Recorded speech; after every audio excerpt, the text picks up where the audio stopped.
you know, right now, the texts are, you know, British writers. The question was, are they exclusively English writers? But down the line, OSEO is by no means going to be limited to scholarly editions of English literature. It will have, say, English philosophical texts, for example, Hobbes' Leviathan, or the Clarendon works of Locke, for example, which is a beautiful and distinguished edition that the press did. But then we'll also have Latin and Greek editions. And then eventually, and this will be a challenge for the editorial team, I assure you, we'll bring in special expertise. We're going to bring in people to help us include in that all the scholarly editions of the press, including things like discoveries in the Judean desert, which is to say the findings at Qumran, the Dead Sea Scrolls. So it won't even only be Greek and Latin and English. It'll be all texts that are critically edited, all texts that are in authentic scholarly editions, with the proviso that the editorial board comes to a determination that that edition is an important and an excellent edition. So let's just imagine right now, for example, that you were somebody and you were reading an article written in the 1940s on Shakespeare's contemporary Ben Jonson. And all of these references were to a big 12 or so volume edition from Oxford University Press called Hereford and Simpson. And your university didn't have it, or you were away from the university library or whatever, but all the citations were giving you volume and page numbers in this big edition of the Poetry and Prose of Ben Jonson. The prose is still the normative edition, even though it was done in the 20s and 30s. So now, how could you track down the text to see if you agreed with what the author was saying? You know, you only get these little snippets of text, and you thought, well, gosh, in this article, I can't really see if the argument's holding. I need to get the text that the scholar was reading. Go on to OSEO. Hereford and Simpson edition is right there.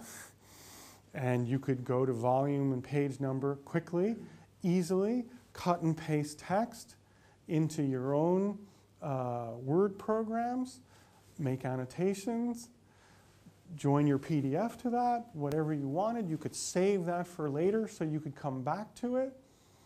Or let's just say eventually we had English translations, which we do, of Greek texts.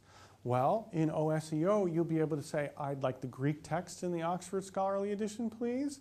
And I'd like John Dryden's English translation. Thank you very much. You can put them up side by side on the screen and you can compare them. Good for one's own researches, but also great for teaching.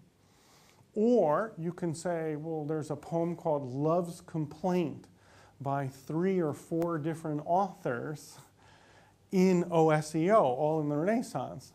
So what you could do is you could mark that and say, I want this Love's Complaint, and I'd like that Love's Complaint, and I'd like this Love's Complaint. They have full metadata and fully searchable metadata, so I know about when they were published. I have a sense of their historical order, therefore, and I can kind of look at this idea of the plaint, as they're often called, the complaint poem of a lover, usually about the absence of the beloved, in this kind of historical train.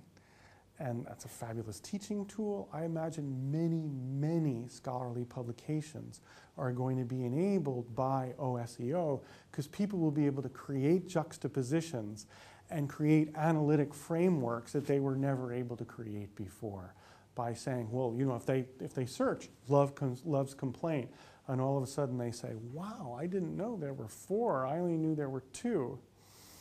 Now I want to see what I can do with this. I'll do that in my seminar this year, and I'll publish an article in Review of English Studies, Oxford University Press Journal, in the next year. You know, so I think that things will come out of this that probably never would have come up before, because otherwise, how would you get Love's Complaint unless you knew, you see? But if you pop it in the search and the 4 come up, all of a sudden, you see a research possibility that you never knew existed before.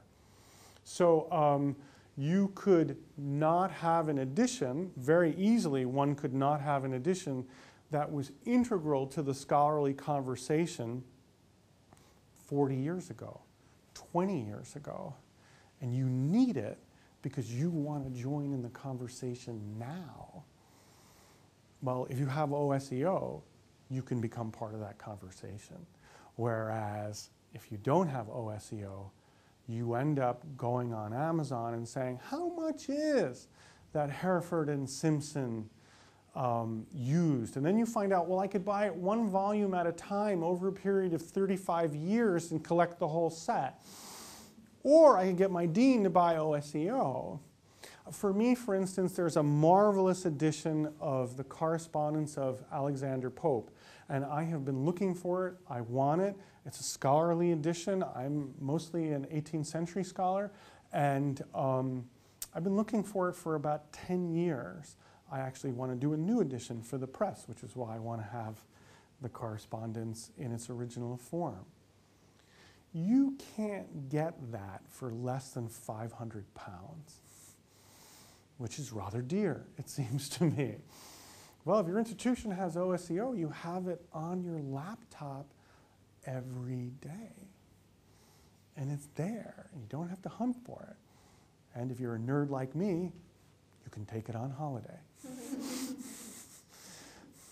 So I think that there's something in these corpora of editions about the questions that one can ask in terms of the research possibilities, but I also think that there's a lot to be said about giving students and giving scholars access to what they just couldn't have unless they were in a major research library.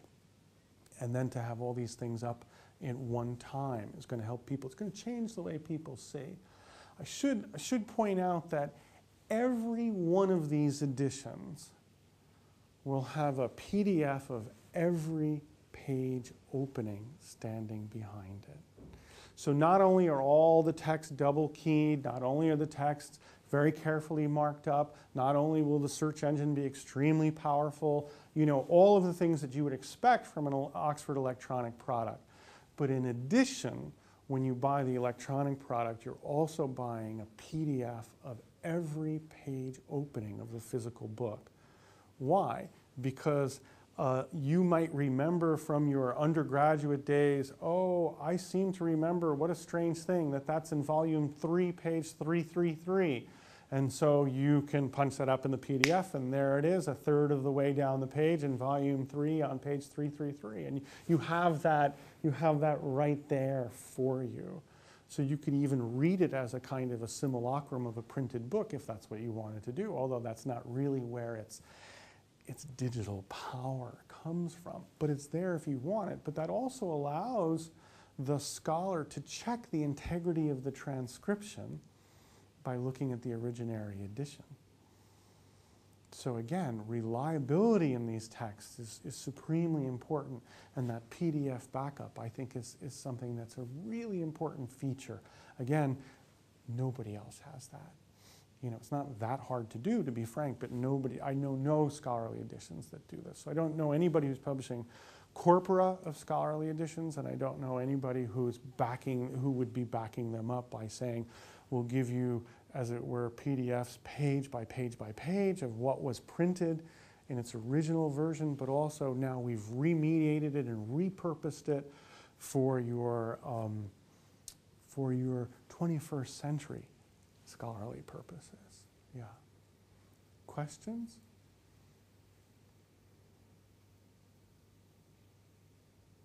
Well, thank you very much.